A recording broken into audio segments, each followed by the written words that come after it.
Esta semana nos toca hablar sobre el tema de nutrición, ¿no? Y vamos a desarrollar el cuestionario, por ejemplo. En la primera pregunta, acá está la primera pregunta, y de paso repasamos conceptos, dice, Bolitoglosa aguajum es una salamandra endémica de los bosques del nororiente del Perú, hallada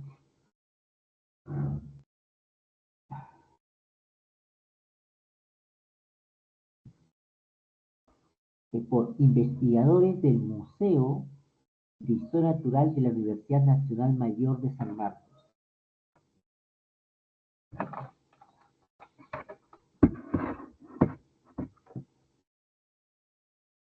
A realizar la disección de especímenes adultos con estudiantes del curso de zoología, se pudo evidenciar con respecto a la anatomía respiratoria que, es decir, está hablando de la anatomía respiratoria de esta especie de salamandra endémica.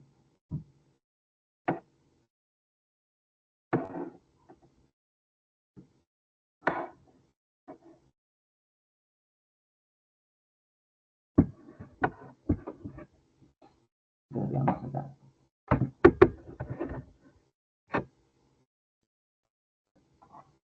Bolitoglosa guajú. Bueno, no hay que conocer de todas las especies de salamandras o de animales que hay, ¿no? Para poder responder la pregunta, ¿no? Sino hay que hacer referencia a las características que hace, ¿no?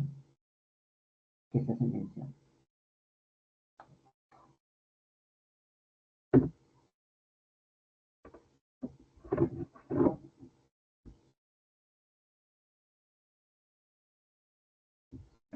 Bolitoglosa aguajum.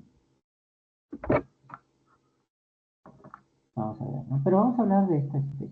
Bueno, esta pregunta, en este caso, ¿no? Parte de algo real, ¿no? Hay preguntas que parten de cosas ficticias, ¿no? Pero en este caso particular parte de algo real, ¿no? Bolitoglosa guajú. Y de paso vemos algunas características, ¿no? Y sí, ¿no? En una nota de prensa del Museo de la Universidad San Marcos, ¿no? Del 2020, se reporta el descubrimiento de una nueva especie, ¿no? Allá en el departamento de San Martín, Bolitoglosa guajú, ¿no? Y podemos ver aquí, veamos el nombre científico, ¿no? El nombre científico tiene dos elementos, ¿no? El género, en este caso que es Bolitoglosa bolitoglosa, que se escribe siempre al inicio con mayúscula, y después viene el epíteto específico, que es aguajum, ¿no? Este es el nombre científico, ¿no? Nombre científico, ¿no? Y tiene allí dos elementos, ¿no? El nombre científico, que es el género, que como se dice con mayúscula, y después el epíteto específico, que es aguajum, ¿no? Y hace referencia en honor a las comunidades nativas amazónicas. En este departamento de San Martín se encuentra una comunidad conocida como Aguajún. Y como la han descubierto en esta zona, en honor, se llama Bolitoglosa aguajún. Nombre científico.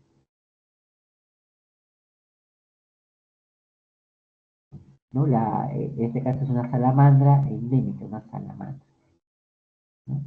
Una salamandra. Es un anfibio y podemos ver que fue realizado este descubrimiento por un herpetólogo, ¿no? Los herpetólogos son los que estudian los anfibios y reptiles, ¿no? Y en la universidad, en el Museo Natural, hay un departamento de herpetología, ¿no? Es un departamento, una oficina que se encarga del estudio de estos anfibios y reptiles que hay en el país,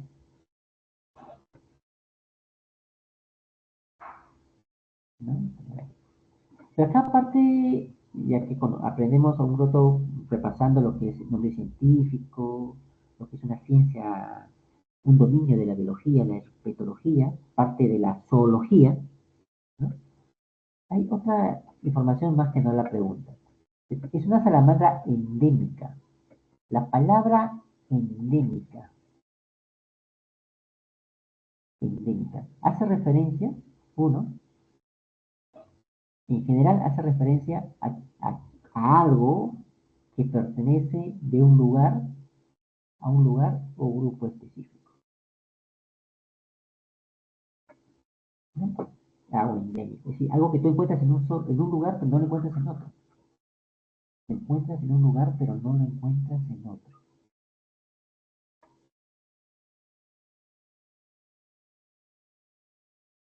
¿no? A eso hace referencia el endemismo, el endemismo, ¿no? Y tiene varios contextos. Por ejemplo, este caso es una cuestión botánica, ¿no? Una cuestión botánica, una cuestión de biología, ¿no? Es decir, una especie animal, vegetal o cualquier organismo vivo, pero que existe en una zona geográfica particular, ¿no? En este caso es endémico porque vive en esta parte de la selva.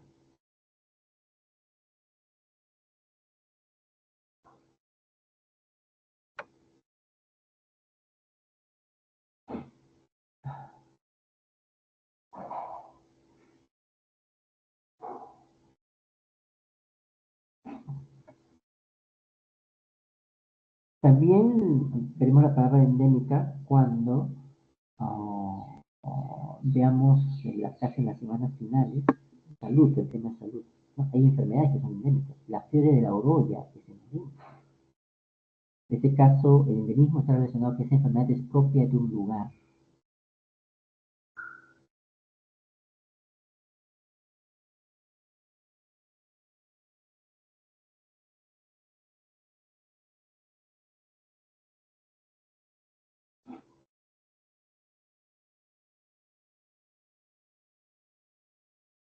Entonces, en sentido general, endemismo hace referencia a algo que es característico de un área geográfica en particular.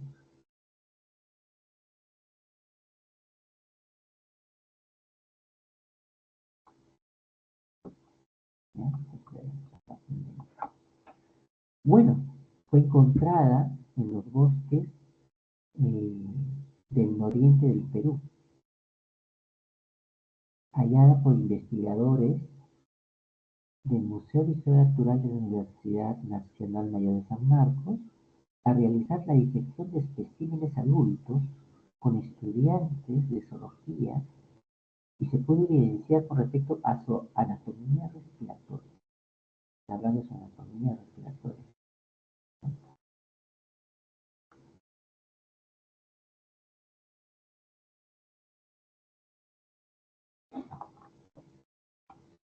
Estamos hablando de mismo, ¿no? Y aquí está, para conocer esta especie, ¿no? Bolitoglosa guajum, ¿no? Es una salamandra, ¿no? Vemos su pata, una pata, ¿no? Tiene sus, no son dedos separados, ¿no? Están separados por una palma dental, una palma interdigital, ¿no? Interdigital.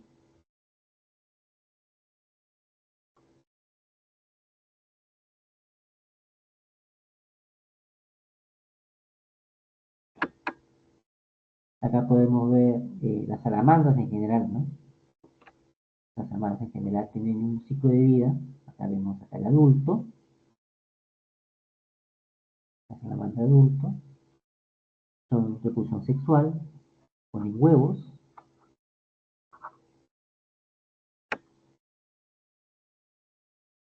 ponen huevos.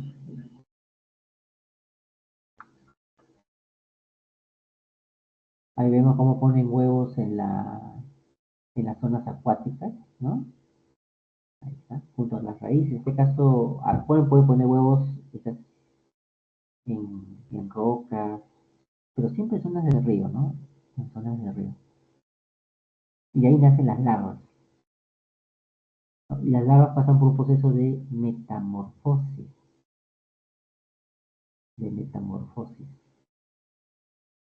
¿no? Para llegar a la etapa adulta. Es decir, hay una etapa adulta, una etapa de huevo y una etapa larvaria. Larva, adulto y huevo.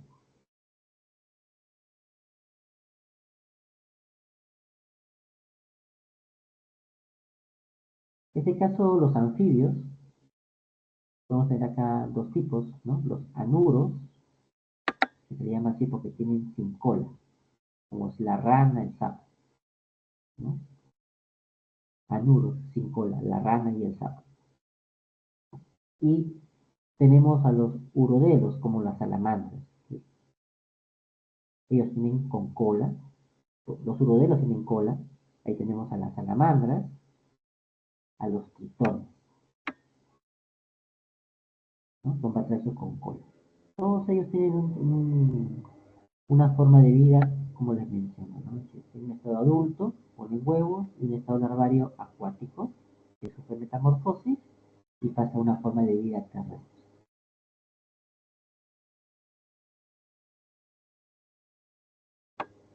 Y tenemos a los ápodos, que son organismos pero sin patas, ¿no? Como las cecilias. Son anfibios también, pero son ápodos, carecen de patas. Parecen serpientes, es decir, nosotros decimos son reptiles, pero no lo son.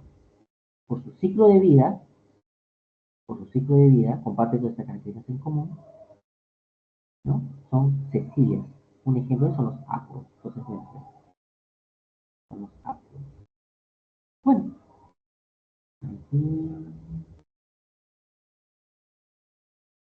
el ajolote, ¿no? Acá podemos ver acá el ajolote, ¿no? Ella tiene sus branquias, podemos ver hacia afuera, sus branquias externas, ¿no? Están ahí en rojo. Por ahí lleva a cabo su intercambio gaseoso, su respiración. Tenemos a la rana, tenemos al sapo, ellos tienen sacos pulmonares y tienen respiración cutánea.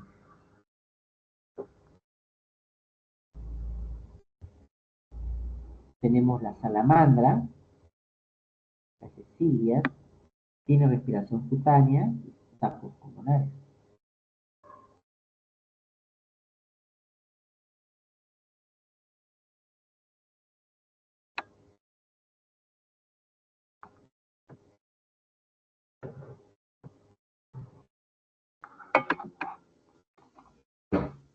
Entonces, vamos a ver. Desde la descripción, presentan vestigios de tráqueas. Presentan vestigios de tráqueas.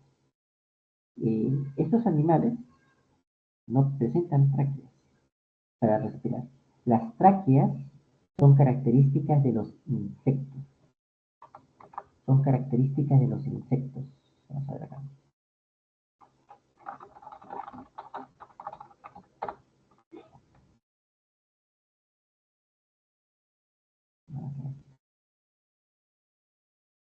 ¿No?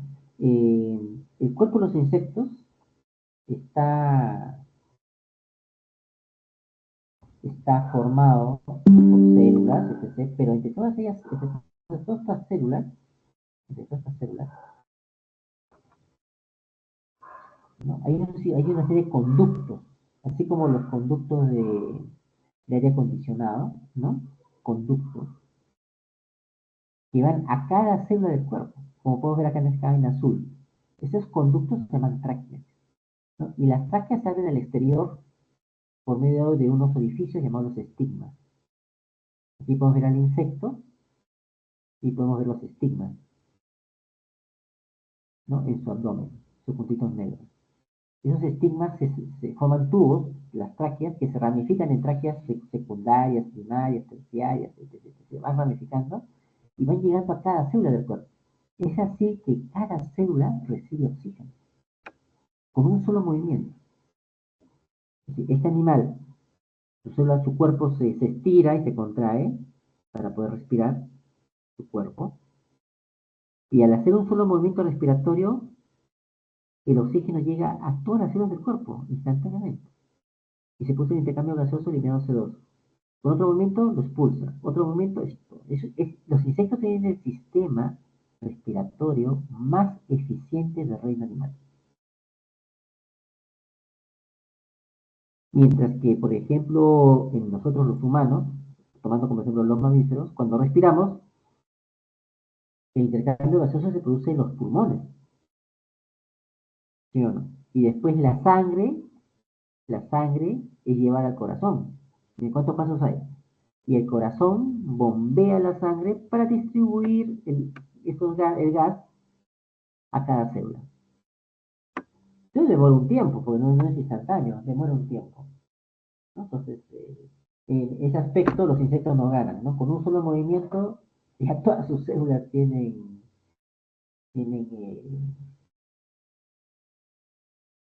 llevan a cabo el intercambio gaseoso.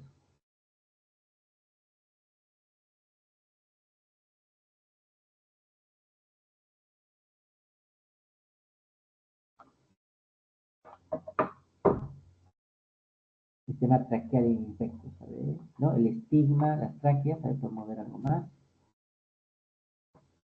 Un sistema traqueal, ¿no? Sistema traqueal, ¿no? Ese estigma, podemos ver otra imagen. A ver acá.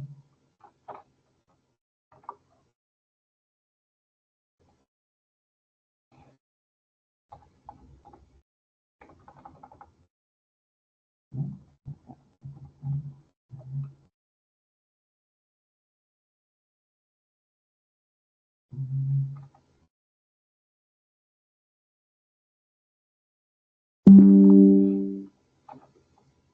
Aquí,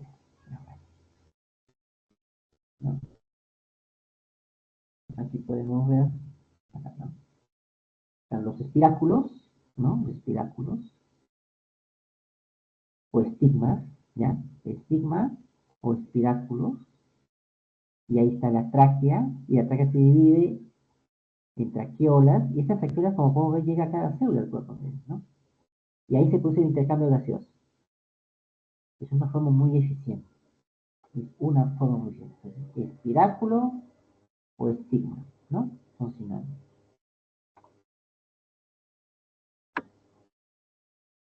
Bueno, después nos dice la pregunta, entonces no es traqueal, pues, no es traqueal. Presentan pulmones grandes, bien desarrollados. Pulmones grandes, bien desarrollados,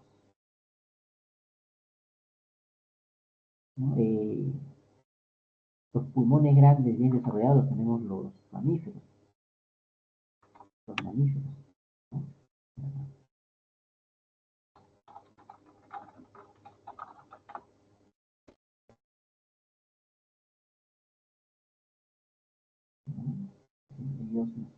Ellos tienen pulmones muy desarrollados, como lo que puede ser el perro, ¿no?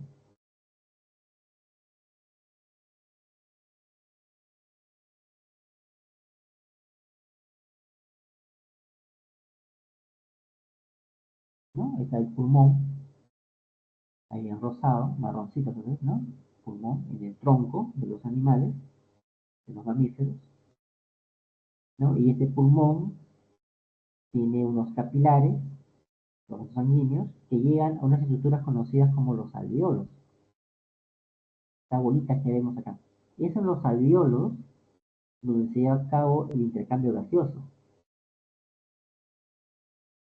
Y estos alveolos se ramifican por todo el pulmón, dando origen al pulmón, ¿no? Y ahí llega un bronquiolo. Es nosotros tenemos de la nariz, ya un sistema respiratorio, ahí la tráquea. Ahí vamos acá la tráquea. La tráquea. Esa tráquea después se ramifica en dos, en bronquio derecho y bronquio izquierdo. Y uno va al pulmón derecho y otro va al pulmón izquierdo. Después, estos bronquios se dividen en bronquiolos. Bronquiolo primario, secundario, terciario, se va ramificando en bronquiolos más pequeños. Y estos bronquiolos terminan en los alveolos, donde allí se produce el intercambio gaseoso, ¿no? Donde ahí se produce el intercambio gaseoso. Algo semejante pasa con el pulmón del humano, ¿no? El pulmón humano.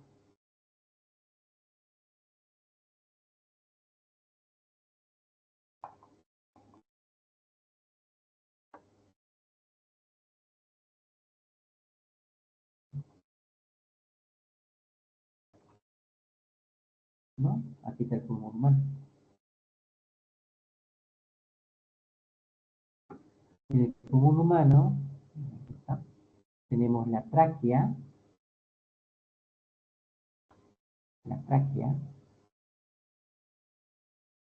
¿no? Que tiene anillos cartilaginosos y después se separa en dos, los bronquios derechos y los bronquios izquierdos. Y estos bronquios se dividen en bronquiolos, primarios, secundarios, terciarios. Y al final los bronquiolos llegan a los alvéolos pulmonares, donde se va a llevar a cabo el intercambio gaseoso.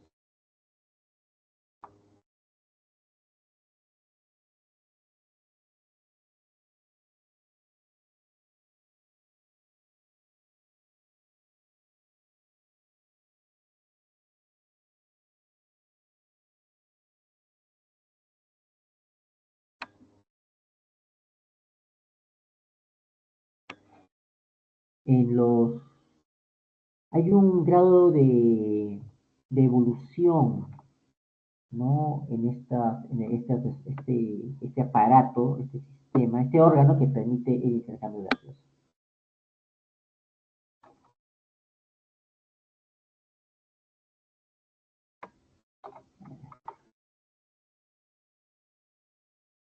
Ahora podemos ver acá.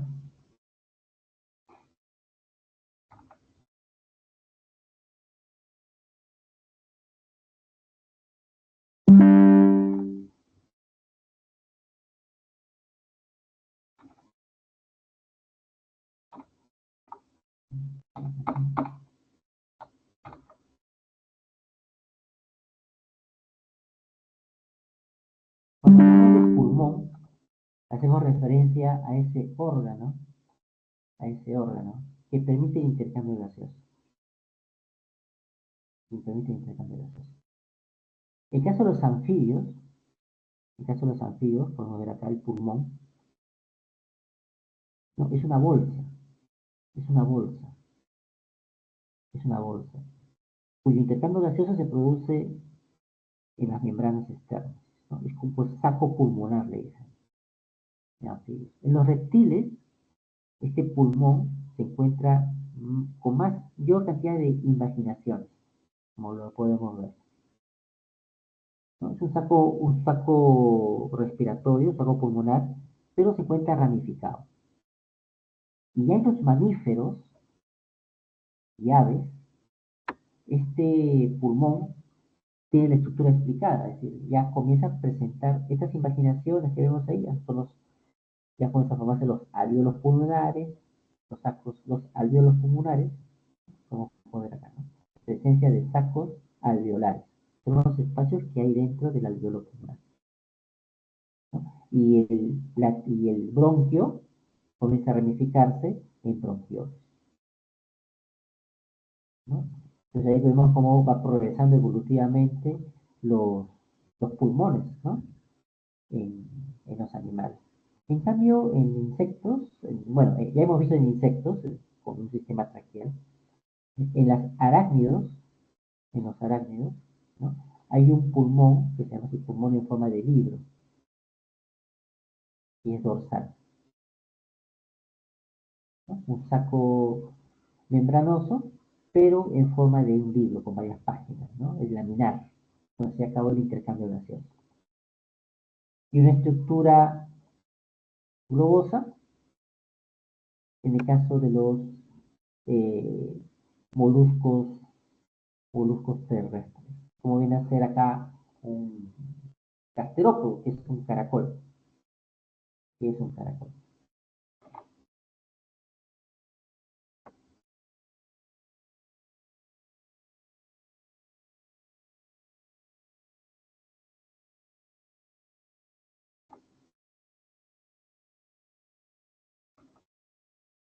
En el caso del humano, o de mamíferos, ¿no?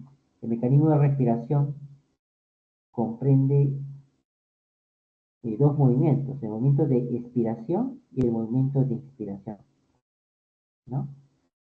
En el primero, inspiración, hace referencia al ingreso del aire al sistema respiratorio. Ingresa aire, se produce el intercambio gaseoso y después se produce la expiración,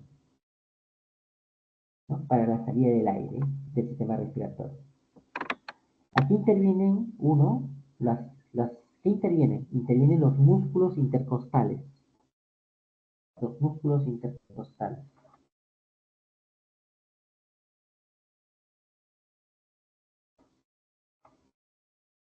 Y el diafragma. Los músculos intercostales del diafragma van a afectar el volumen de la caja torácica. El diafragma, cuando el diafragma se relaja hacia abajo, ¿no? Se contrae un momento hacia abajo, con los músculos intercostales eh, relajados, se produce la inspiración. Y para expulsar el material, los gases, los músculos intercostales se contraen. El diafragma asciende y se produce la expiración. Son los dos movimientos respiratorios.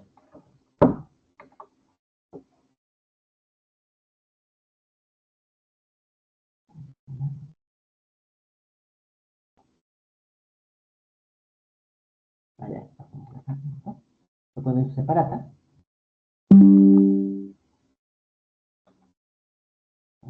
Separata. La expiración, el aire ingresa en los pulmones. ¿Qué pasa con el diafragma?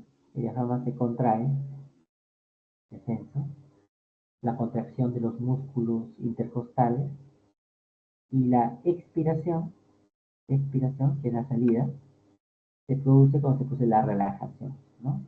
Se relajan los músculos intercostales, se relaja el diafragma,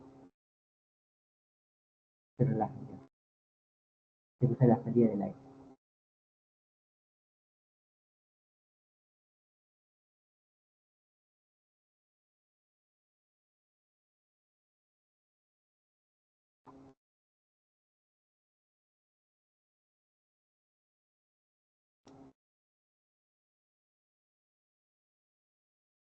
Realiza respiración por la piel, cutánea. Esta debe ser la respuesta, ¿no? Realiza respiración cutánea. Branquias internas presentan los peces. Los peces presentan branquias internas. ¿Realiza respiración branquial y pulmonar? No. Lo que pasa con estos, estos batracios, estos anfibios, es que, bueno, en este caso las salamandras, ¿no? Las salamandras junto con los ajolotes y las cecilias son anfibios que durante su fase inmadura, su fase larvaria, realiza respiración con branquias externas, y en su fase adulta respiran mediante la piel o a través de sacos pulmonares. Entonces, en este caso, ¿no? Al ser una salamandra, nos habla de que han cortado unos especímenes adultos. Los especímenes adultos tienen respiración cutánea, la letra C. Por eso la 1 es la letra C. 1 es la letra C.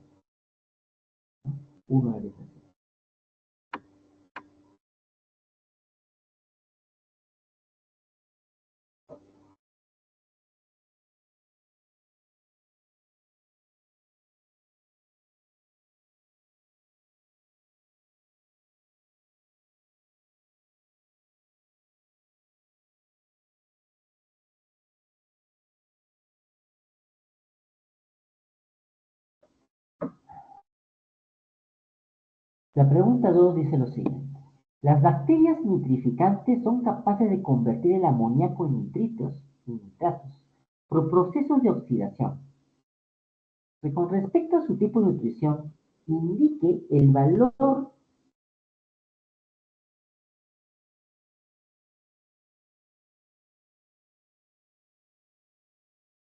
indique el valor de verdad de la cierta afirmación.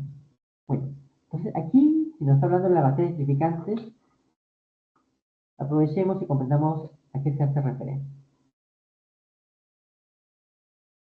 Uno de los elementos químicos, ¿no? Los bioelementos más importantes, unos bioelementos importantes, mejor dicho, ¿no? Porque todos son importantes, todos. Uno de los bioelementos es el nitrógeno. El nitrógeno lo encontramos, ¿dónde? Lo encontramos en el ADN con las bases nitrogenadas.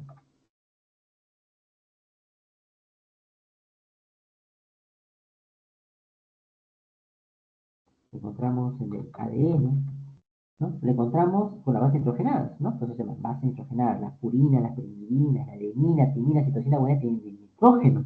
Tienen nitrógeno. Encontramos las proteínas.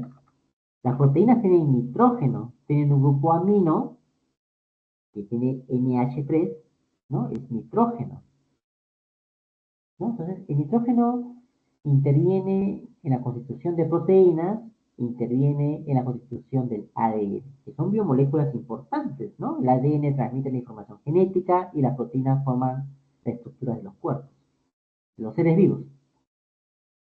Bueno, este nitrógeno se encuentra circulando en la Tierra. Se encuentra circulando en la Tierra. Y esa circulación de nitrógeno se conoce como ciclo del nitrógeno. Acá podemos ver, acá, aquí, ciclo del nitrógeno.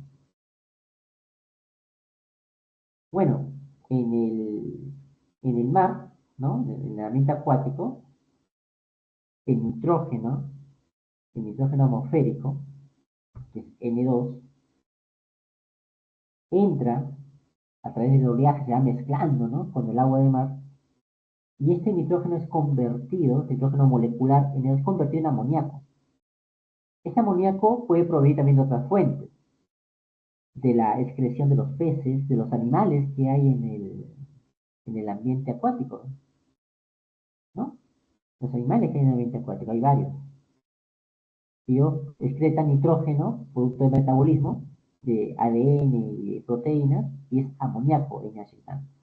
O de producto de la descomposición de plantas o animales, o el exceso de alimentos, se convierte en amoníaco. Este amoníaco no es útil, es algo tóxico en el ambiente, no es útil para los seres vivos. Pero hay bacterias que se llaman bacterias nitrificantes. Las bacterias nitrificantes hacen dos transformaciones. Dos transformaciones. Las bacterias nitrificantes son capaces de convertir el amoníaco, NH3, a nitrito, NO2. Y otras bacterias también nitrificantes convierten el nitrito en nitrato, NO3. Y este NO3, este nitrato, es la forma útil del nitrógeno que va a ingresar a la cadena alimenticia y va como un fertilizante para las plantas. Y ya ingresa a la cadena alimenticia. Y las plantas convertirán este nitrato en proteína vegetal. Después vendrá un herbívoro, se comerá la planta y esa proteína vegetal, el herbívoro, el animal, lo convertirá en proteína animal. Y así, hasta que esos organismos mueran, pues. Cuando mueran, vienen los descomponedores. Y los descomponedores, como las bacterias anaerobias, convertirán estos componentes en gases tóxicos que se van a la atmósfera y o amoníaco. Y se repite el ciclo otra vez. Se repite el ciclo. En líneas generales,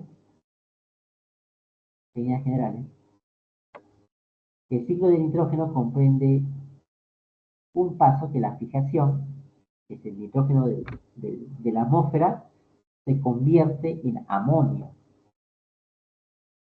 En amonio. ¿No? Y podemos ver NH3, NH4.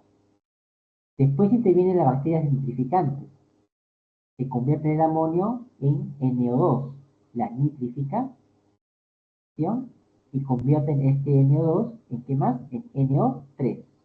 Y el NO3 ya es biodisponible, ya lo pueden observar las plantas, ya lo pueden asimilar. Y eso es lo que se conoce como asimilación, ¿no? Ya es útil, ya es útil. Después mueren o se componen por sus desechos y junto a la cadena alimenticia y se desnitrifica para otra vez formar amoníaco o liberar nitrógeno molecular que va a la atmósfera.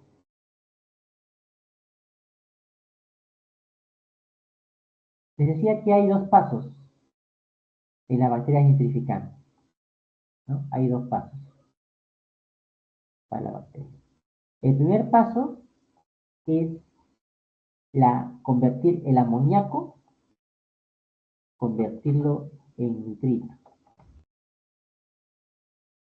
convertirlo en nitrito, ¿no? Amoníaco, convertirlo en nitrito. Y ahí intervienen unas bacterias del género nitrosomonas, ¿no? Ellas son las que hacen ese intercambio, tanto en el ambiente acuático como terrestre. Y otras bacterias convierten el nitrito en nitrato, que es la forma asimilable que va a entrar a la cadena alimenticia. Estas son las bacterias del género Nitrobacter. Nitrobacter.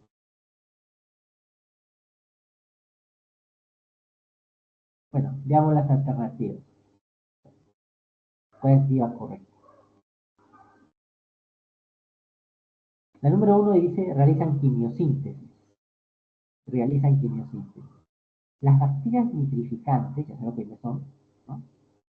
Obtienen energía mediante la oxidación de compuestos inorgánicos. Ellos utilizan el amoníaco o los nitritos, ¿no? Para obtener energía. Eso se llama quimiosíntesis. Por eso la primera es verdadera. ¿Y qué es la quimiosíntesis? Bueno, comparemos con la fotosíntesis que conocemos regularmente, ¿no? Acá podemos ver qué significa la fotosíntesis. La fotosíntesis utiliza la energía de la luz, la energía luminosa, para que el CO2 convertirlo en glucosa. Y así obtiene su combustible para que la célula pueda obtener ATP. No, disculpen. Esta crea glucosa, ¿no? Crea glucosa. Es decir, la energía de la luz la almacena en este combustible llamado glucosa.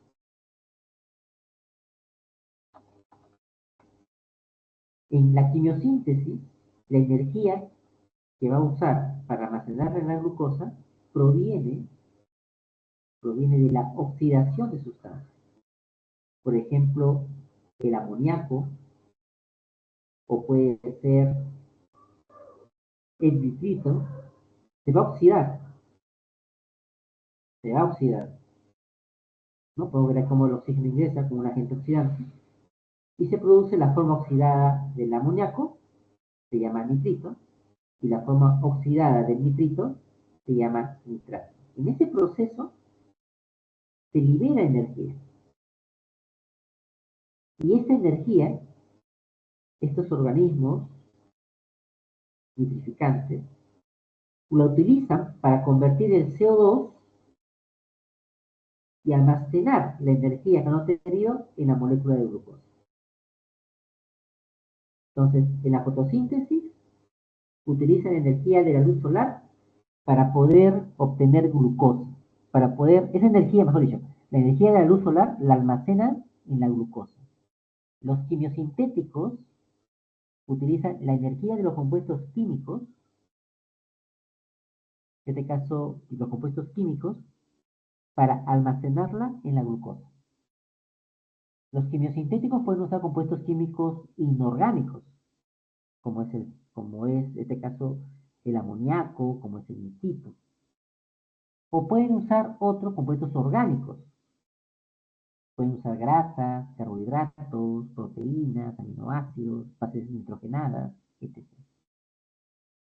Así tenemos a los quimiosintéticos litótrofos, Lito significa que usan con sustancias inorgánicas como el amoníaco, el nitrato, el nitrito, o sustancias orgánicas como bases nitrogenadas, esos serían los quimio organótrofos, ¿no? Porque usan compuestos orgánicos. Y los otros serían los quimiolitótrofos, porque usan compuestos inorgánicos.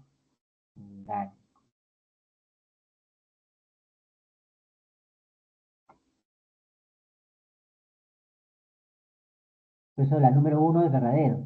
Ellas realizan quimiosíntesis, esa bacteria es nitrificante.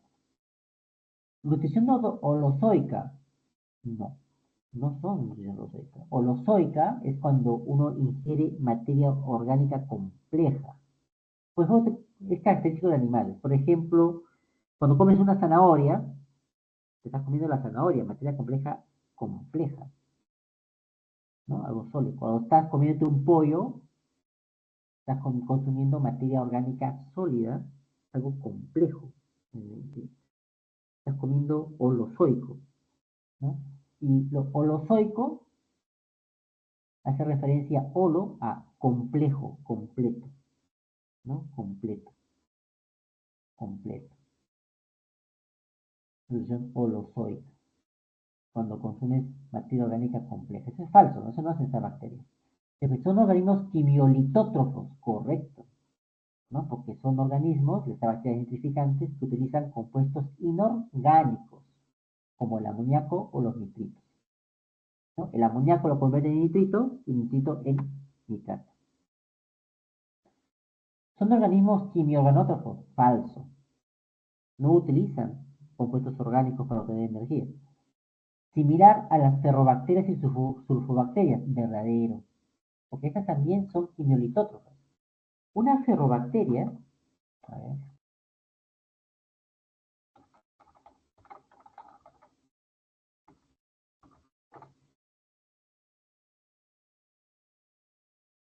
aquí está,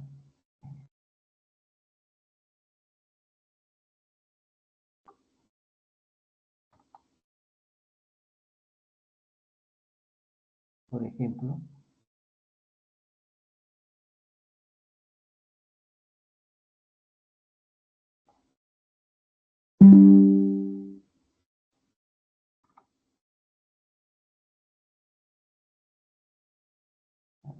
una ferrobacteria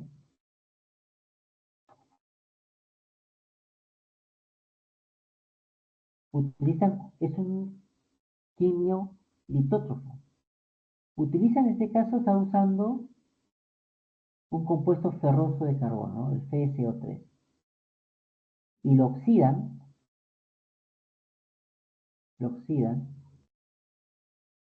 y produce otro compuesto. En este proceso se libera energía y esa energía la utilizan para poder eh, producir.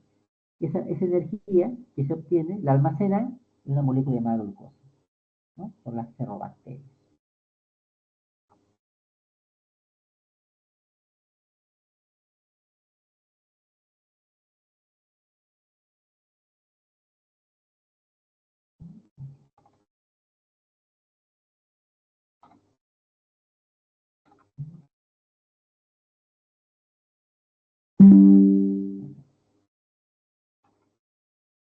¿No? Ahí vemos otras ferrobacterias, ¿no? Utilizan el óxido de hierro ferroso, lo oxidan y obtiene un Fe2O3, el férrico. Pasa de la forma ferrosa a la férrica por oxidación. Ahí se libera energía. Y esa energía, estas ferrobacterias la acumulan, ¿dónde? En una molécula llamada glucosa. Tanto la fotosíntesis y quimiosíntesis van a producir finalmente glucosa, como una molécula universal que almacena la energía. Las sulfobacterias, acá tenemos un sulfuro, igual a oxígeno, lo oxidan y producen agua, y esa energía la almacenan en glucosa. Estos son quimiolitótrofos, ¿no? Quimiolitótrofos. Por eso dice similar a ferrobacterias y sulfobacterias. Por lo tanto, la respuesta de esta pregunta, de la 2, la respuesta de la pregunta 2 sería verdadero, ¿no? La primera es verdadero, la segunda es falso, verdadero o falso. Es la letra C. Es la letra C. La letra C.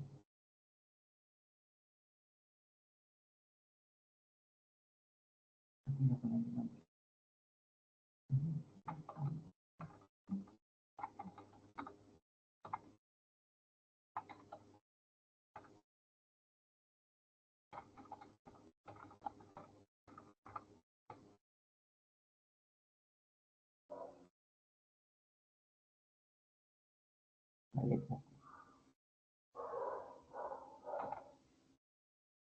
La pregunta 3, la pregunta 3,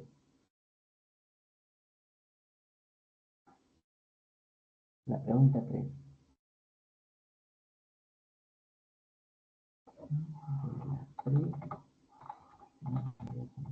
Estamos cerca de noviembre del 2024.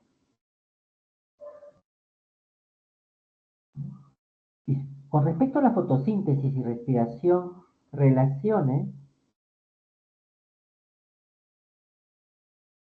¿no? Relacione ambas columnas y escoja la perspectiva correcta. Bueno.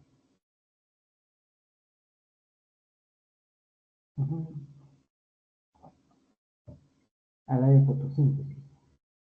Habla de la fotosíntesis.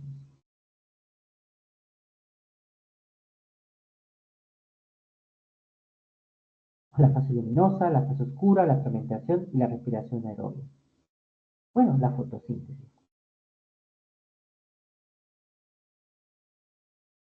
La fotosíntesis se realiza en las plantas, ¿no? En los vegetales, es el reino plantae, en el reino plantae,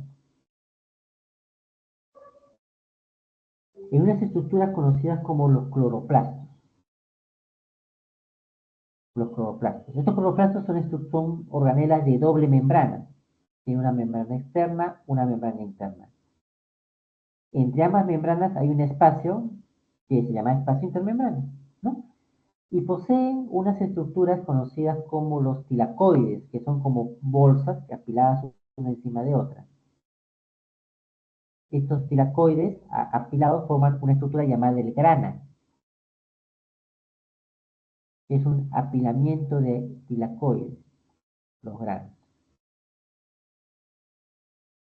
Y estos granas se comunican con otros granas mediante una estructura conocida como un puente tilacoide del estroma. Es un tilacoide alargado, ¿no? Es un tilacoide alargado que comunica un grana con otro grano.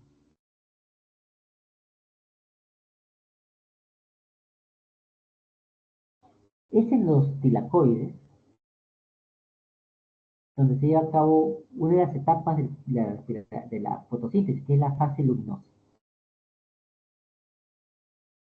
Y en cambio, en la parte externa de los tilacoides, que es lo que se conoce como estroma, ahí se lleva a cabo la otra parte llamada la fase oscura de la fotosíntesis.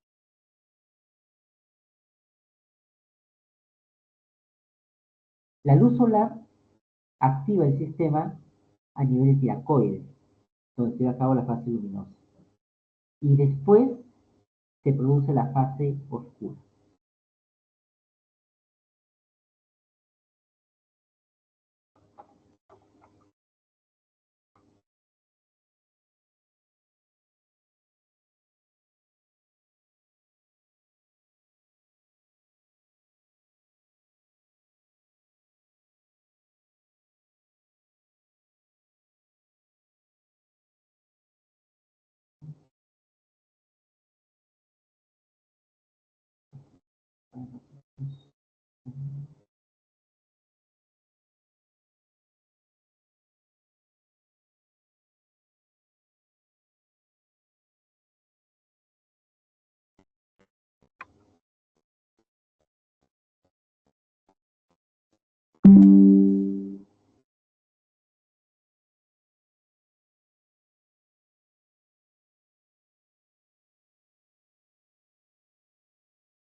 La fotosíntesis, uno, se lleva a cabo en esta estructura conocida como cloroplasto.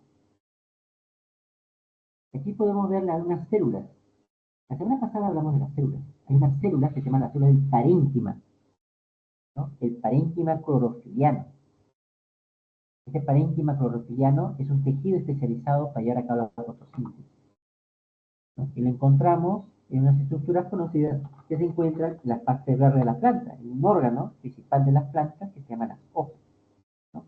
Las hojas son los, es el órgano responsable de llevar a cabo la fotosíntesis, ¿no? Y ellas poseen unas células, llamadas las células empalizadas, que poseen abundantes cloroplastos, ¿no? Este parénquima en empalizada, que se encuentra en las hojas,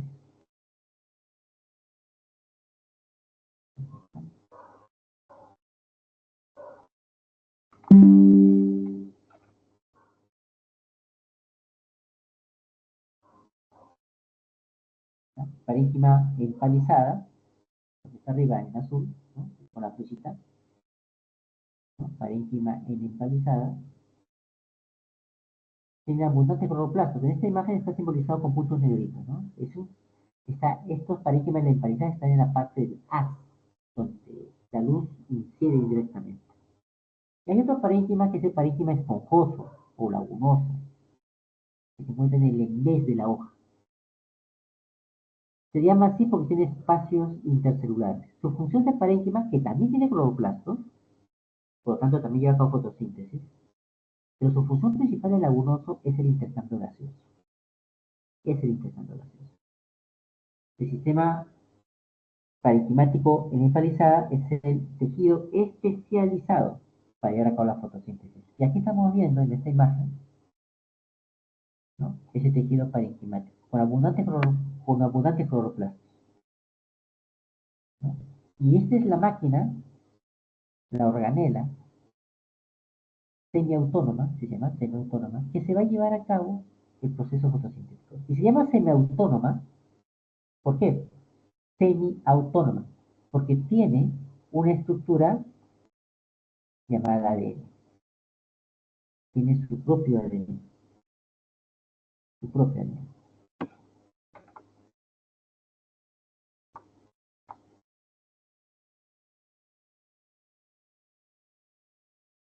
Y cuando vamos fase luminosa, fase oscura, fase luminosa, fase oscura, es mejor usar otros términos que son más específicos del proceso que sucede. Y es el término que la fase luminosa, que la conocemos porque se activa con la luz, y la fase oscura, a veces nos da a entender oscura para que funcione no requiere luz. No, la fase oscura funciona en la noche, decimos. En el día funciona la fase luminosa. Eso es falso. Eso es falso. Los nombres verdaderos, ¿no? Es decir, o ya técnicos, sería que la fase luminosa son reacciones fotodependientes. Es decir, para que se lleven a cabo, requiere que se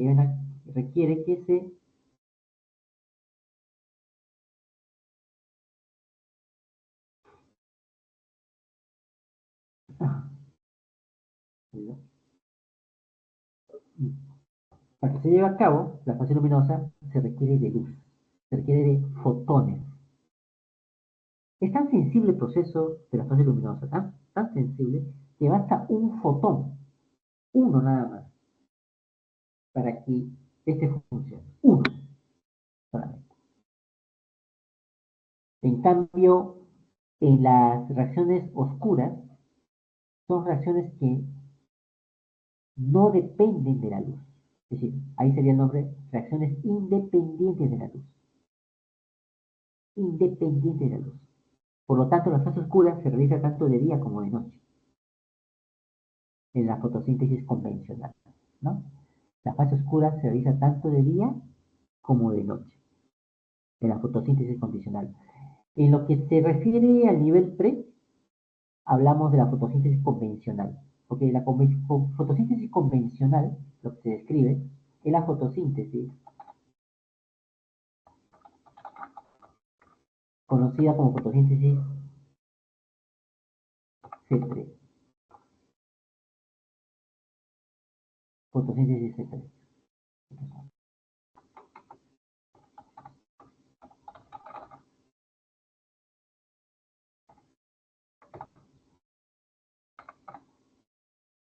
Fotosíntesis C3.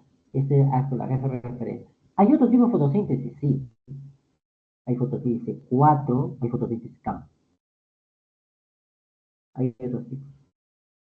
Pero estos no entran en el temario de nivel 3. ¿No? Las inscripciones que se hacen son fotosíntesis a nivel C3, vale mencionar. Entonces la fase luminosa y la fase oscura son nombres de divulgación, pero la fase luminosa se llama reacciones dependientes de la luz y la fase oscura son reacciones independientes de la luz. La fase oscura se lleva a cabo en el estroma y su función es fijar el carbono. El carbono se encuentra en una forma gaseosa, CO2, y lo que hace la fase oscura es convertir ese carbono gaseoso en carbono sólido, es decir, glucosa. Ese proceso se llama fijación.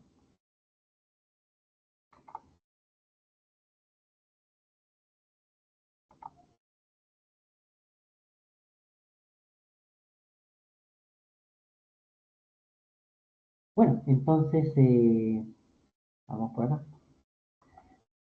Uno, fase luminosa, fase lumínica. Fase lumínica. ¿A qué será? ¿A estroma? No. ¿Mitocondria? No. Membrana, ¿no? La fase lumínica corresponde a la membrana etilacoide. Es el lugar donde se va a llevar a cabo. La fase oscura es la que se va a llevar a cabo en el estroma del cloroplasto. Bueno, eso pasa en las plantas, ¿no? Pero también hemos hablado de que hay bacterias eh, fotosintéticas,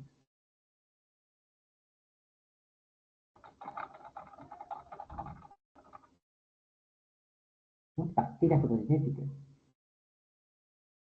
Estas bacterias fotosintéticas llevan a cabo ese proceso, llevan a cabo ese proceso de fotosíntesis, en unas estructuras conocidas como los mesosomas. Estructuras conocidas como los mesosomas, que son invaginaciones a nivel de membrana. Invaginaciones a nivel de membrana, ¿no? Estos mesosomas se invaginan, ¿no? Y permite a las bacterias, a los procariotes, ¿no? Alojar las enzimas que permiten la fotosíntesis, ¿no? En estos mesosomas se va a llevar a cabo la fase luminosa. Mira que en el citoplasma de la célula procariota se llevará la, la fase oscura, ¿no? La fase oscura.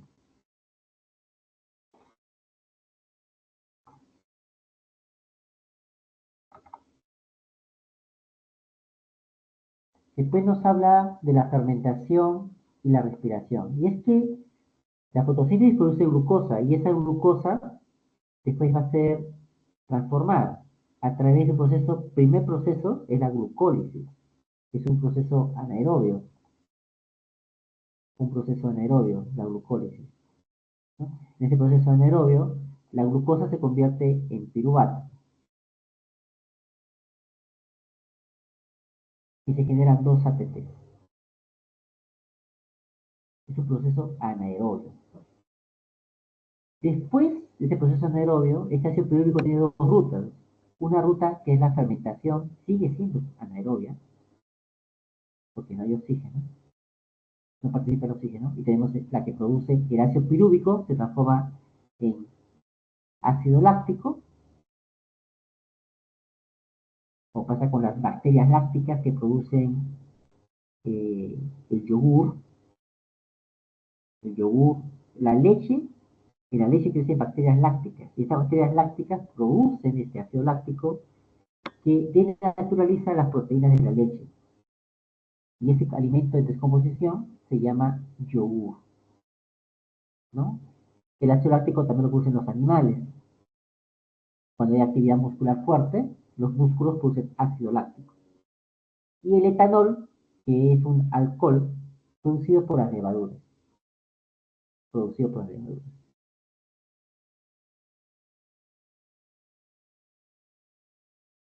Pero ¿qué pasa cuando el ácido pirúvico pasa a un ambiente oxigenado? Es decir, se va a oxidar. Allí va a la mitocondria y se produce la respiración aeróbica. Ahí participa la mitocondria. Y este ácido pirúvico va a ser destruido mediante los procesos de ciclo de Krebs o fosforilación oxidativa. Y al ser destruido, romperse sus enlaces, al romper sus enlaces se va a liberar energía. Y esa energía va a ser almacenada en ATP. Fíjate. Así que una glucosa puede producir en general, ¿no? 38 ATP. Una sola glucosa, ¿no? Si fuera solamente anaerobio, 2 ATP.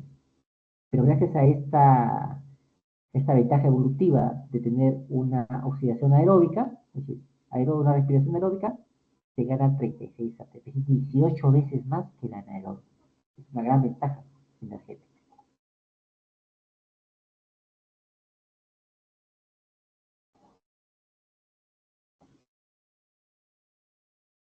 Por lo tanto, en la 3, ¿no? La 3 es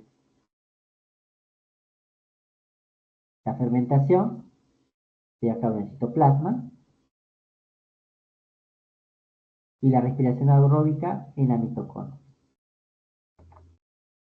Por esa razón, la pregunta es la respuesta de la 3 y la letra D de dado, ¿no? La D de dado.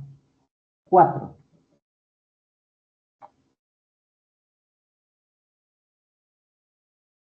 Ahí dejo. ¿Sí?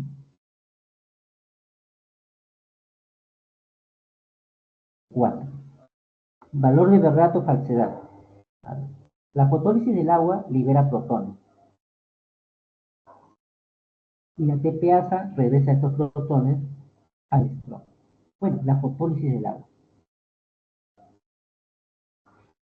Tanto en la fotosíntesis,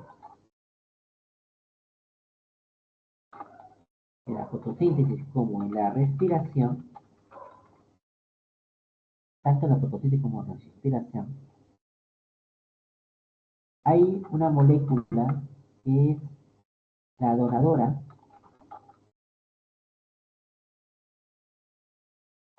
de protones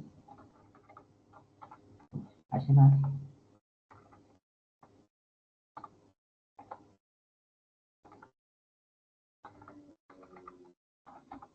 y electrones. En la fotosíntesis, esa molécula es el agua. En la respiración, esa molécula es la glucosa. El agua, a través de la fotólisis, va a producir oxígeno, que va a la atmósfera, y va a producir protonios, que va a producir electrones.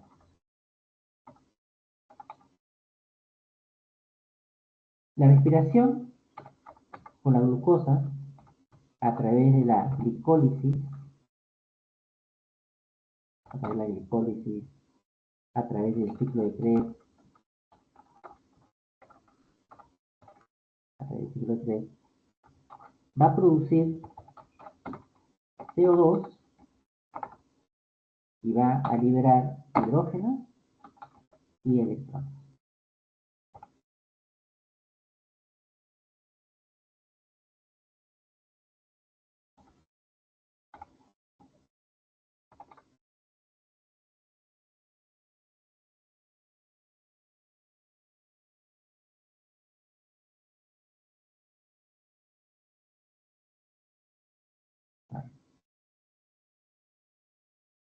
Bueno, eso va a pasar tanto en estas moléculas que son donadoras de protones, ¿no? Tanto para la que es la fotosíntesis como pues, también es la respiración, ¿no? En este caso, esas moléculas son el agua y la glucosa. Y algo en común va a tener, ¿no? Lo común es que en ambos procesos se producen estos componentes. Estos componentes son tóxicos, son tóxicos, ¿no? Porque este hidrógeno, este protonio, que se llama protonio, va a provocar acidez en la célula. Y si la célula se vuelve ácida, se muere. Los electrones, los electrones van a comenzar a oxidar biomoléculas. Y eso es letal también. Esos son tóxicos. Esos dos.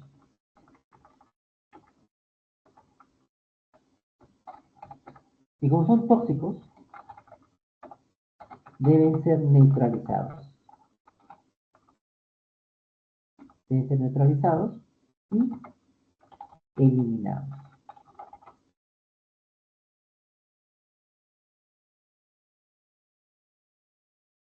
Y eliminados. Entonces, estos HAH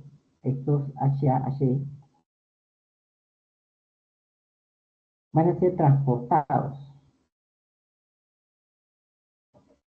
van a ser neutralizados mediante el uso de transportadores. El uso de transportadores.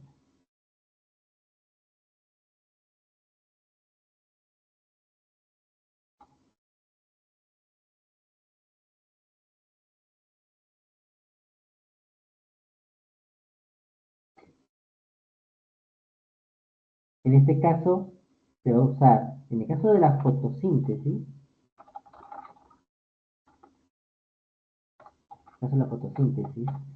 ese transportador es el NADP, que se va a transformar en NADPH. En NADPH.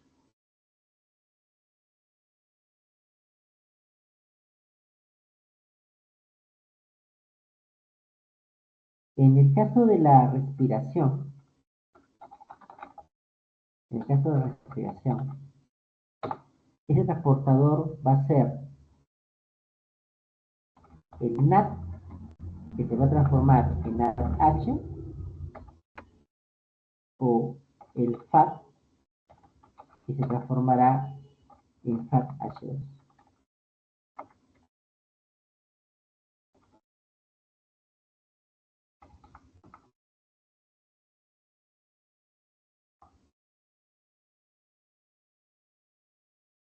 El NAD se encuentra tanto en el citoplasma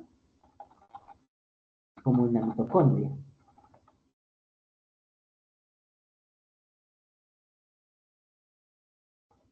Mientras que el FATH2 se encuentra solo en la mitocondria.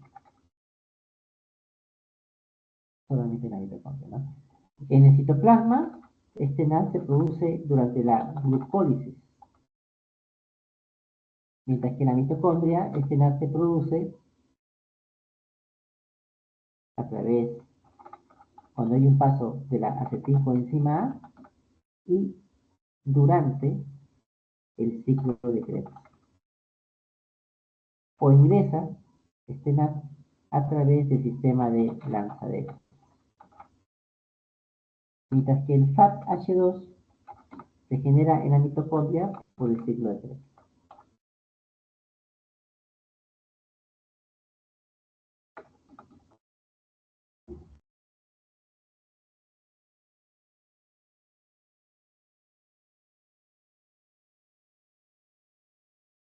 ¿No? Entonces ahí tenemos esos transportadores que van a neutralizar, ¿no?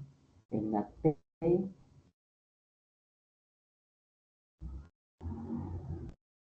la P, el NAT y el FAT. Y después van a ser eliminados, ¿no? En el caso de la fotosíntesis, está transportando los hidrógenos y electrones, ¿no? En el caso de respiración es el NAT y el FAT. Y en el caso de fotosíntesis 1, este NADPH2 va a verter estos protones y estos electrones a la glucosa. Es decir, estos, estos protonios y electrones que vienen del agua van a llegar a la glucosa. Y listo, se eliminaron, ¿no? Y la glucosa aparte va a llevar energía, ¿no? Como viste al inicio. En el caso de la respiración, no, en el caso de respiración es el agua, el H2O, que se lo va a llevar. Estos hidrógenos y electrones van a estar en contacto con el oxígeno,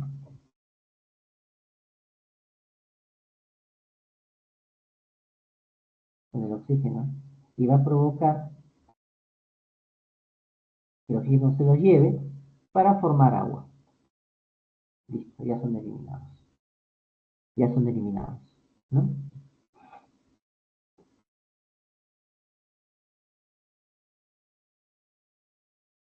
Entonces, la fotólisis del agua es un proceso por el cual la fotosíntesis obtiene protonios y electrones. Este proceso de fotólisis se lleva a cabo en el tilacoide, en el fotosistema 2, en el cual el agua se descompone en protonios y electrones y se libera oxígeno a la atmósfera. Este proceso se lleva a cabo al inicio, en el fotosistema 2, la fotólisis del agua. La fotólisis del agua libera protones. Eso es verdadero. Y la TPasa regresa los protones. Eso es verdadero. Acá vemos cómo libera la fotólisis del agua los protones, ¿no? Hacia el estroma. ¿Y qué hace la TPasa? Aquí está la TPasa, ¿no? La TPasa saca,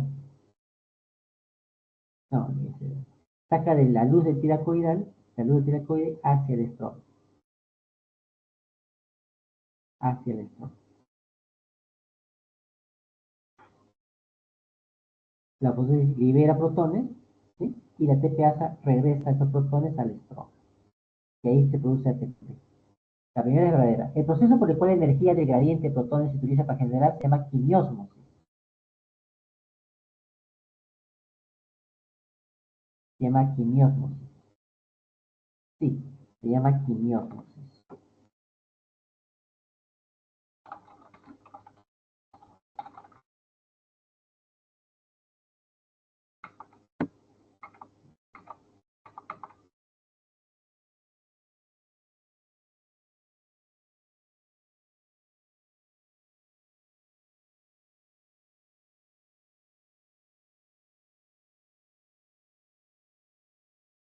Acá.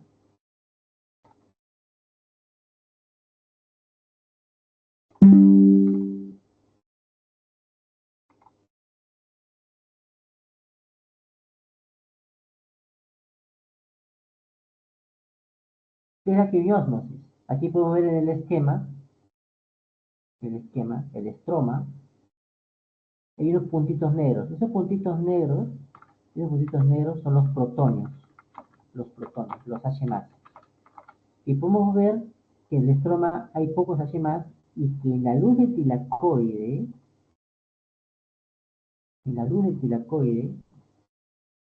hay bastantes puntitos negros. Hay bastantes puntitos negros. Porque lo que hace la fotosíntesis, en la fase luminosa, es bombear los protones que está en el estroma hacia la luz tilacoidal.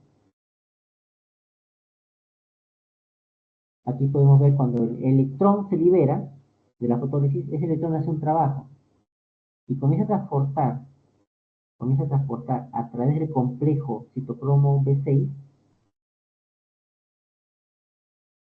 comienza a transportar ese complejo hacia el interior del tilacoide a los protones, los comienza a acumular. Es una especie de transporte activo, una especie de transporte, va en contra del gradiente. En este caso no se utiliza ATP, se está utilizando la energía del electrón,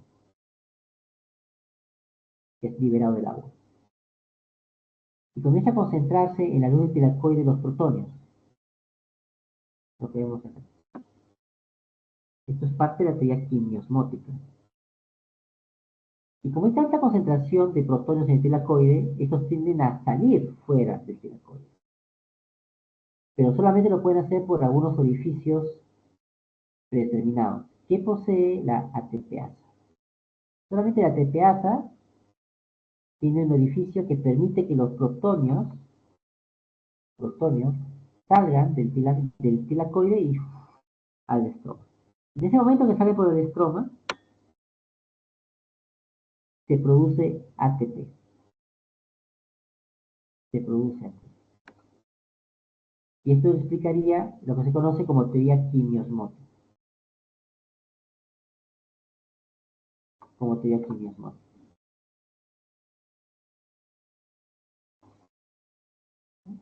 Entonces, el proceso por el cual la energía de gradiente de protones se utiliza para generar se llama quimiosmosis verdadera. El proceso en el cual se origina ATP se llama fotofosforilación verdadero, ¿no? Se va a generar ATP, pero ¿qué tipo de energía estamos usando? La energía de la luz solar, esa es la fase luminosa, ¿no? Y el ADP, adenosín difosfato, se le va a añadir un fósforo. Ahora tiene tres, porque era adenosín difosfato. Ahora con un fósforo más, se fosforiló y produce ATP. Es una fotofosforilación, es verdadero. Y la cuarta dice, en el ciclo de Calvin-Benson, para formar una molécula de glucosa, se requieren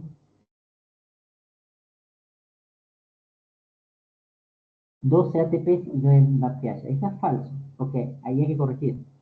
Ahí es falso. Ahí es 18 ATPs y 9 NADPH. Ese es el balance.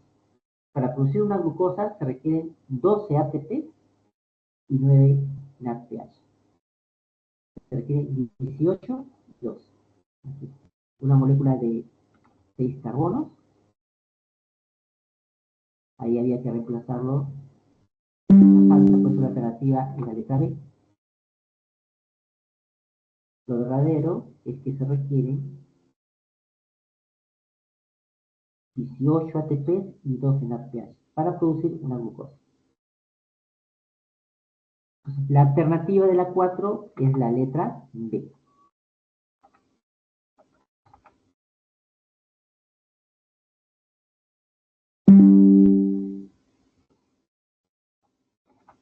En la 5 indica de que en el sistema respiratorio humano el intercambio gaseoso se lleva a cabo en el alveolo, como hemos visto anteriormente, ¿no? Entonces, en la respiración interna, el dióxido de carbono se transporta de la sangre al alveolo, de la sangre al alveolo. En la respiración interna,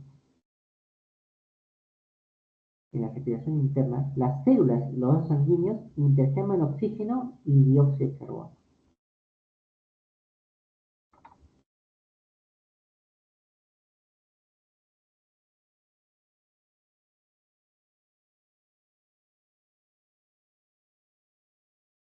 Esa es la primera.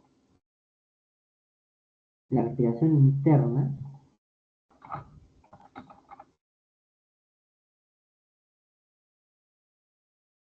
hay un intercambio gaseoso entre las células y los vasos sanguíneos. Los vasos sanguíneos recorren todo el cuerpo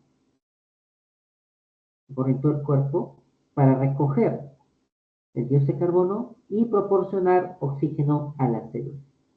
Por lo tanto, la primera es falsa. La primera es falsa.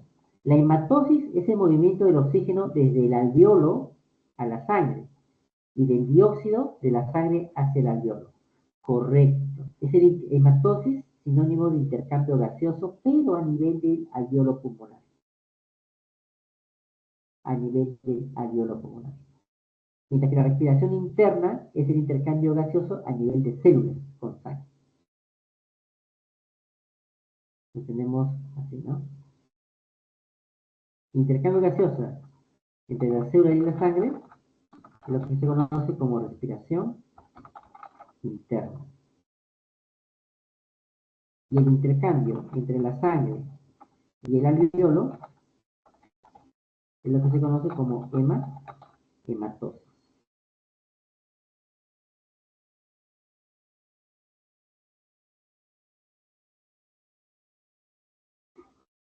Es verdadero. En la respiración interna, el dióxido de carbono se transporta de los tejidos a la sangre. Verdadero. En la respiración externa, describe el intercambio de gases, acá ya es externa, ¿no? Entre el ambiente externo, el entorno, y el torrente sanguíneo. Verdadero. ¿No? Verdadero. Entonces aquí la letra es la letra C. La letra C es la respuesta de la pregunta número 5.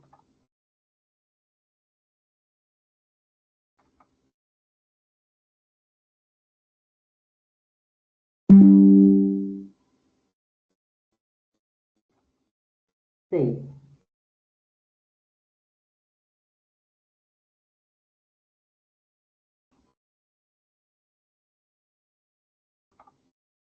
La respiración celular es el proceso metabólico por el cual un organismo obtiene energía a partir de glucosa y oxígeno, produciendo agua, dióxido de carbono y ATP, que es el trifosfato de adenosina, que es la energía. Indique verdadero o falso según corresponda sobre la respiración celular.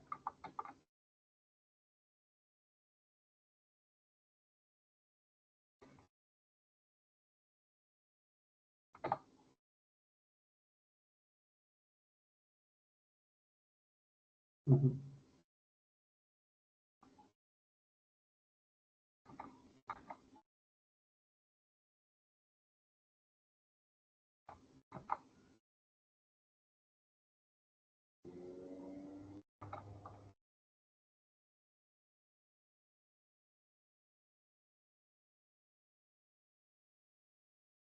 La primera dice lo siguiente.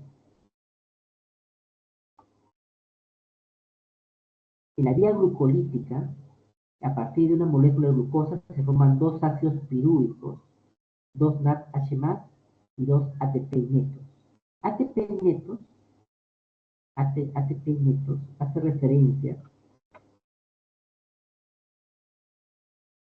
a no a la cantidad total de ATP que se produce, porque realmente se producen 4 ATP.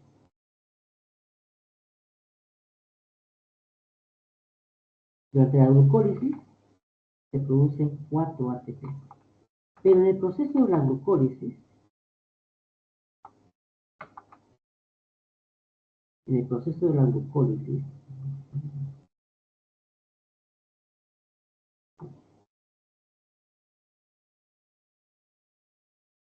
o vía de Emberg-Meyerhof,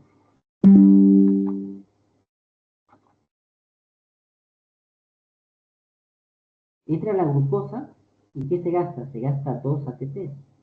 Hay un gasto de 2 ATP.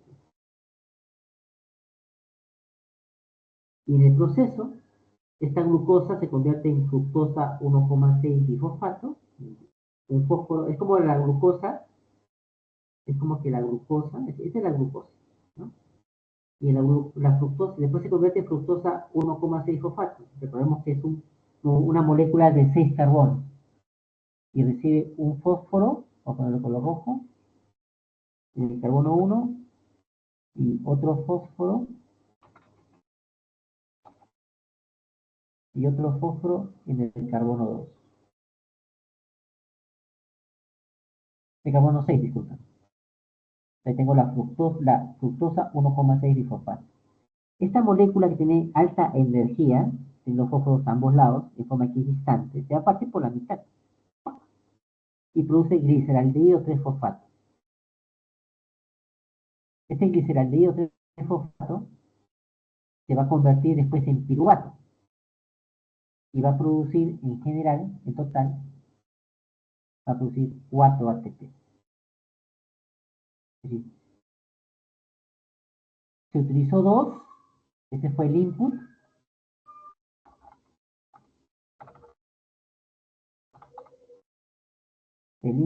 y el output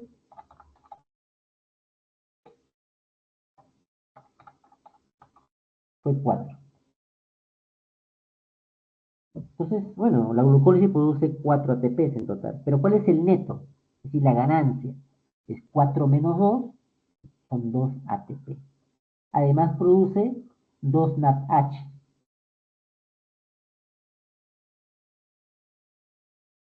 Produce 2 NADH. Por eso la primera es verdadero, ¿no? Es verdadero. La número 1 es verdadero. La número 2 también es verdadero.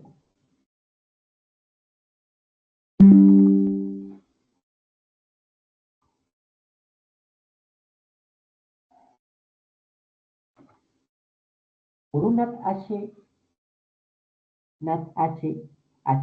¿no? NADH2 obtenido en la glucólisis, empleando la lanzadera malato-aspartato, se obtienen 3 ATP.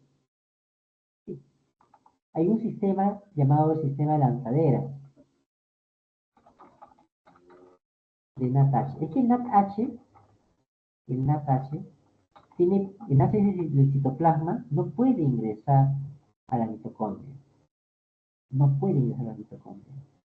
Entonces, como no puede ingresar a la mitocondria, el NADH se asocia con otras membranas, con otras proteínas, con otros componentes, con otros componentes.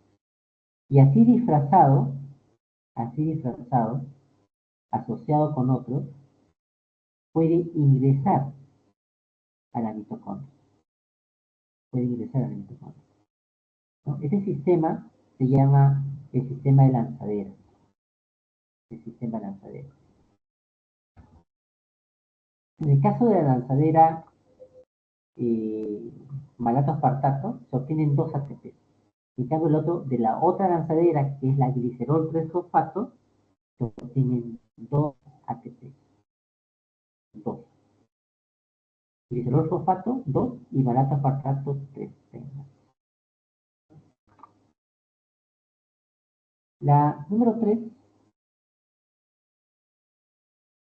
es falsa, ¿no? La número 3 es falsa. En el ciclo del citrato se liberan 2 NADH, un FATH, un GTP y 2 CO2. 2 CO2. En general, todo es correcto con el FAT, con el GTP y el CO2. Cuando habla del ciclo del citrato, está hablando del ciclo del ácido Krebs, ¿no? El ciclo de los ácidos tricarboxílicos, el ciclo de Krebs, o ciclo del ácido cítrico.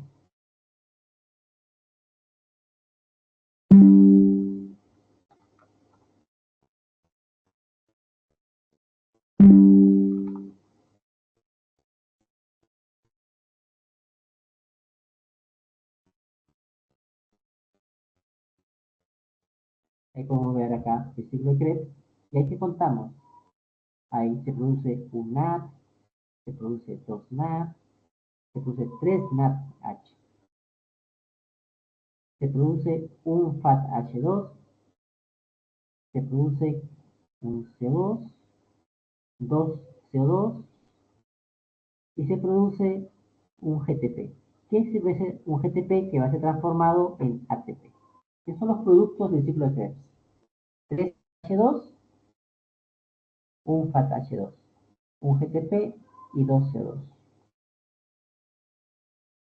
Y la alternativa dice que son 2 NAD. Ahí está el error, ¿no? Porque son 3. Pues por eso es falso, ¿no? Por eso es falso. Y la otra alternativa también es falsa.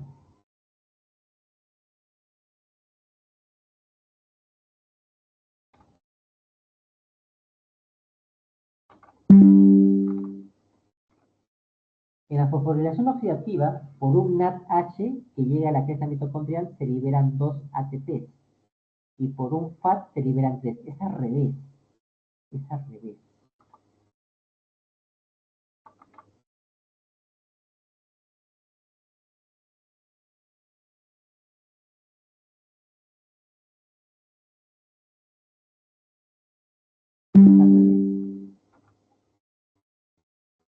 Acá podemos ver en el gráfico cómo llega el NAD.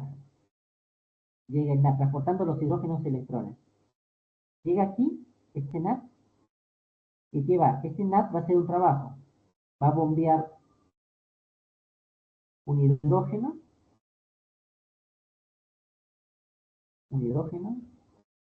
va a bombear otro hidrógeno y va a bombear con ácido cromo otro hidrógeno. Esa es su función.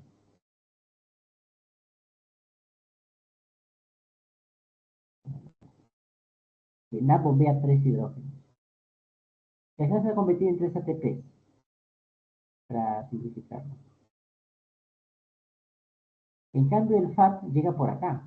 El FAT llega por acá, a la ubiquinona.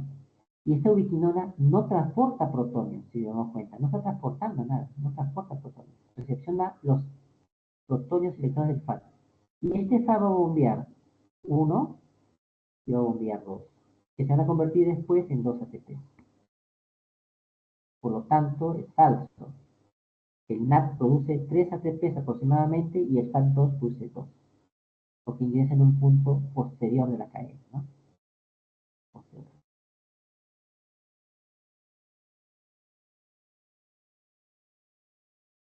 Por lo tanto, en la pregunta 6, la alternativa es la letra E. Es la letra E. ¿No? La letra E. Pregunta 7.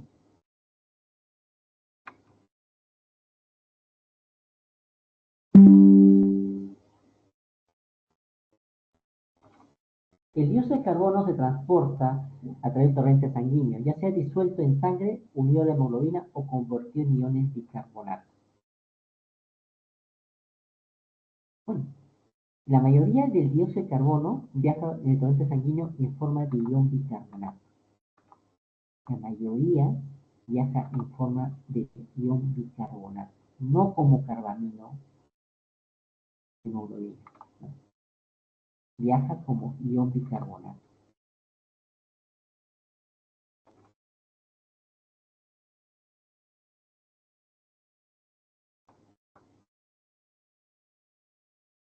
Por lo tanto, la primera es falsa. La primera es falsa. La segunda, para que el CO2 disuelto sea capaz de difundirse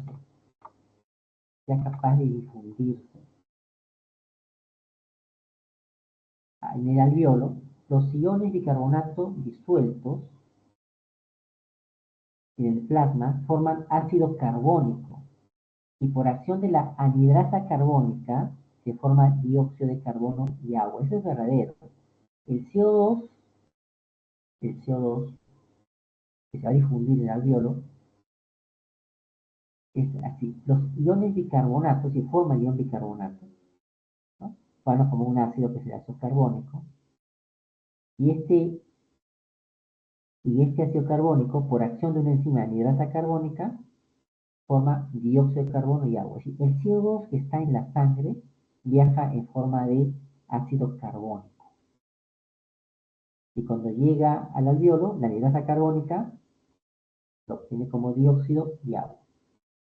La 7, en este caso la segunda alternativa, es la tercera dice, si el dióxido de carbono aumenta en el organismo, se reduce el pH de sangre. Se reduce el pH de la sangre. que aumenta el dióxido de carbono.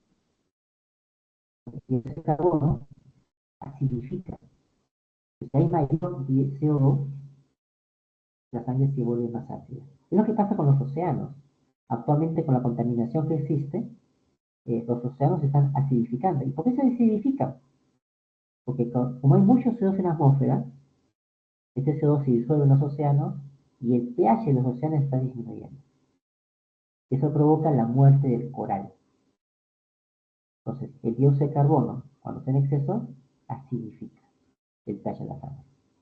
Por eso, las personas cuando mueren, a veces no hay muertes en las cuales mueren porque incidieron el gas o están con fuego, ¿no? Dejaron la cocina abierta, todo está cerrado, el oxígeno se consume y hay aumento de CO2. Mueren asfixiadas. Esa asfixia que produce en el cuerpo, que la sangre se acidifica. Y ese pH ácido mata las células muertas, ¿no? Una hiperventilación provoca acidosis. Una hiperventilación provoca acidosis, debido a los cambios en los niveles de dióxido de carbono que provoca. No, más bien, cuando hay una hiperventilación, ingresa más oxígeno. Hay mayor intercambio gaseoso. Lo que provoca la hiperventilación es alcalosis. Es alcalosis. La hipoventilación, no un intercambio gaseoso lento, provoca acidosis. La hipo provoca acidosis. Es el falso. Por lo tanto, la 7, la alternativa correcta es la letra A. Y la 7 es la alternativa A. Es la alternativa A. 8. La fijación del carbono fotosintético es un proceso biológico que utiliza la energía de la luz, como hemos visto al inicio, para convertir el carbono inorgánico en los compuestos orgánicos necesarios para los seres vivos. Esta reacción se lleva a cabo, ¿dónde se lleva a cabo la fijación? Esta fijación se lleva a cabo en el estroma, ¿no? En el estroma. Es la letra B. La letra B. 9.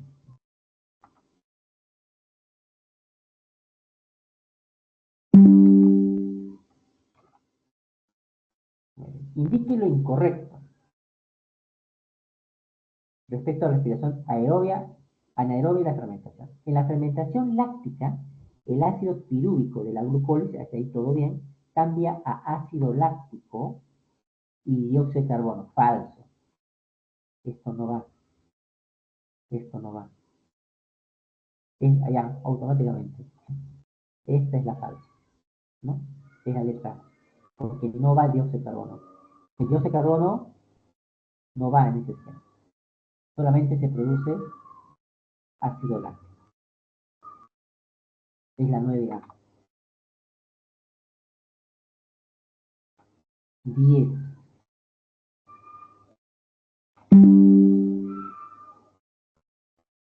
Indique lo incorrecto respecto a la respiración aerobia. Ahora es caso de respiración aerobia. Durante la conversión de piruvato a un grupo acetilo, se libera una molécula de dióxido de carbono. Eso es verdadero. Eso es verdadero.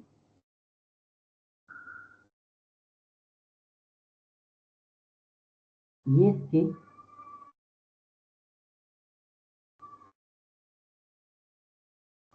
ese proceso se produce antes del ciclo de Krebs, con la acetilcoenzima.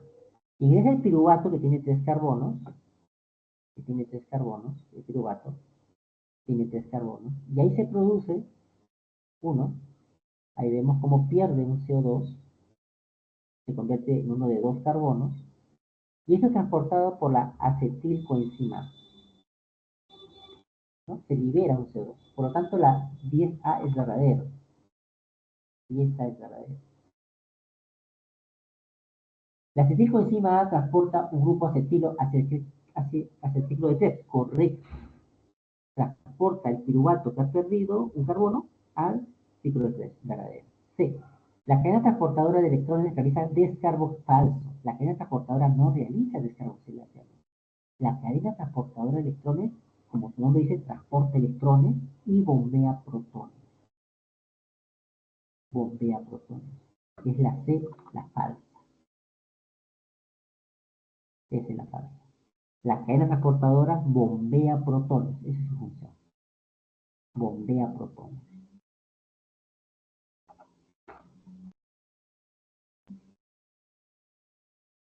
Eso es lo que veíamos acá arriba.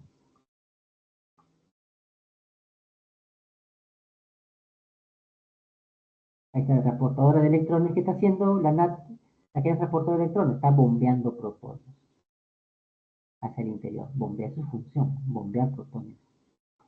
¿Qué hace la cadena transportadora de electrones en la fotosíntesis? Bombea protones. Es su función. Tanto en la fotosíntesis como en la respiración, su función es bombear protones. ¿Mm? Ahí. 11.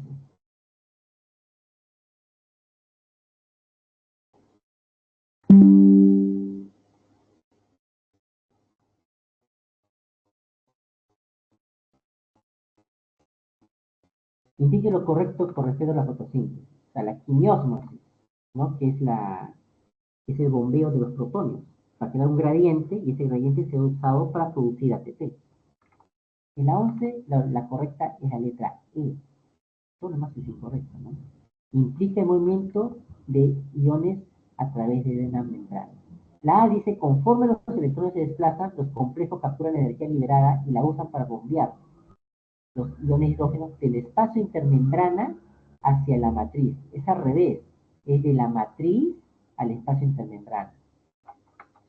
Proceso en el que la energía del gradiente no es gradiente de electrones, es gradiente de protones. En la membrana interna de la mitocondria, los iones H+ cuentan con varias proteínas transmembranales conocidas como citocromo oxidasa. Falso, falso. En la membrana interna de la mitocondria, los iones cuentan con varias proteínas transmembranales conocidas. Falso. Es una sola proteína conocida como citocromo oxidasa, no son varias. Y no es en toda la membrana interna, solamente es en la cresta mitocondrial. Solo ocurre en las mitocondrias durante la respiración celular. No, ocurre también en el cloroplasto, en los placoides. Es la 11, letra E. 12. 12 es relacionar.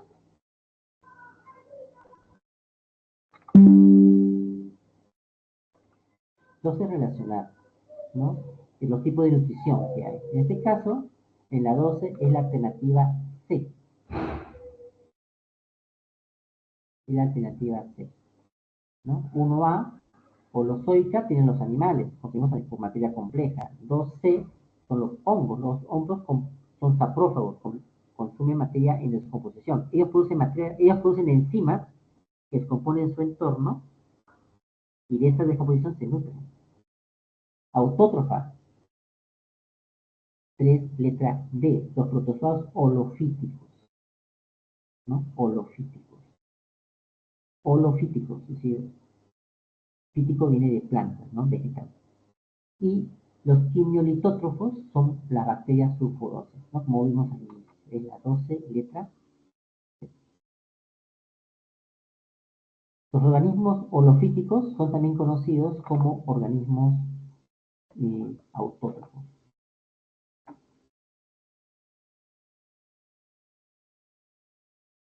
¿Ya? Mientras que los holozoicos son conocidos como heterótrofos. Digamos que es una especie de sinónimo, ¿no? 3T.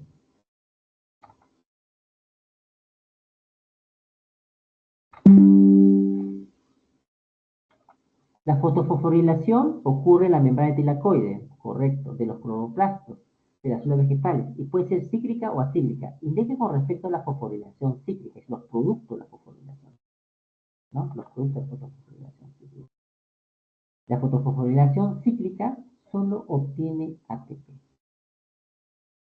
Solo obtiene ATP. Es la letra B. Es la letra B.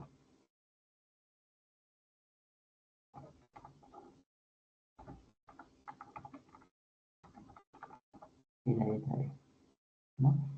La fotofosforilación cíclica usa el fotosistema 1, pero no utiliza el fotosistema 2. La energía que utiliza va a servir para generar ese gradiente de protones y si se genera la teoría quimiosmótica, se genera H, pero no reduce el NADP a NADPH. Por lo tanto, la 3 es letra B de bueno. B de bueno. 14.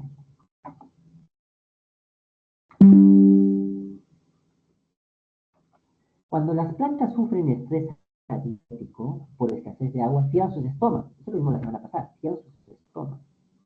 El ostiolo. Hay una enzima llamada el ácido cítrico. Y así evitan la pérdida de agua por transpiración. ¿Cuál es uno de los procesos fisiológicos que se verá afectado? No hay, si se cierra para evitar la pérdida de agua, ¿qué proceso se ve afectado? La síntesis de glucosa, ¿no? La síntesis de glucosa. Y es que al cerrarse los estómagos ya no hay intercambio gaseoso. ¿Sí? Claro, no sale agua, pero no ingresa CO2. Y si no ingresa CO2, ¿cómo va a producir glucosa? Se ve afectado la síntesis de glucosa.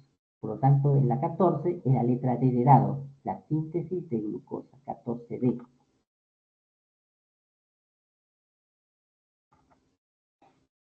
Que no ingresa CO2, porque el sistema se cerró, porque hay poca agua. En las sequías, las plantas reducen su consumo de CO2.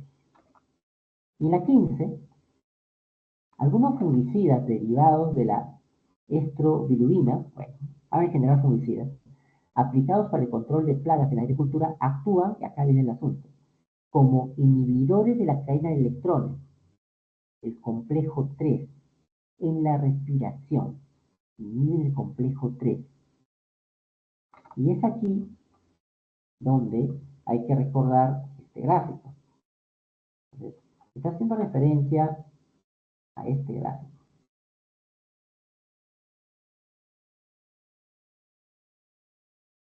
La pregunta aquí es, ¿y cuál es el complejo 3?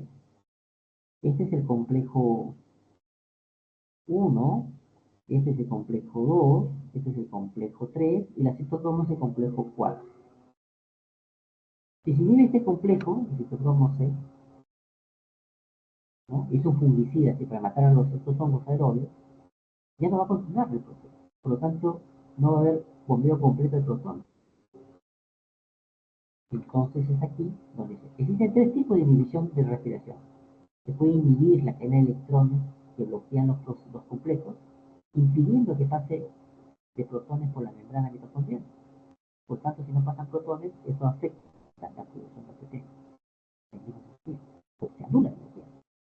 Los inhibidores de fosforilación oxidativa inhiben el complejo enzimático, ¿sí? Inhiben la ATPasa. En este caso, ese inhibidor no inhibe la ATPasa, está inhibiendo a una proteína que transporta protones. Es decir, una proteína que inhibe, está inhibiendo a una proteína que bombea. Entonces aquí la alternativa es la letra A, ¿no? A. No puse la alternativa.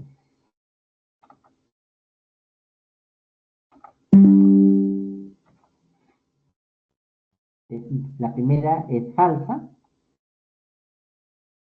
permite la permeabilidad de los protones de la membrana interna mitocondrial, inhibiendo la producción de ATP, no afecta la membrana interna, no afecta la permeabilidad, está afectando a la proteína que transporta. Es falsa. Al bloquear el complejo 3 impide la translocación de protones, sinónimo bombeo protones, correcto, esa es verdadera. Su principal acción se desarrolla sobre el complejo de ETPasa, no, la TPasa no es parte de la cadena respiratoria. No es parte. Y acá te dice que es un inhibidor de la cadena de electrones. Por lo tanto es falso. La alternativa de la 15 es la letra A. Es la letra A. Bien.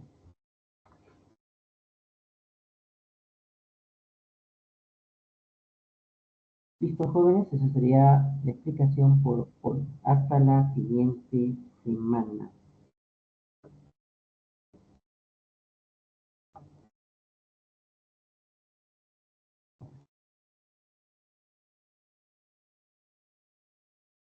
Listo. Listo, tutor. Gracias.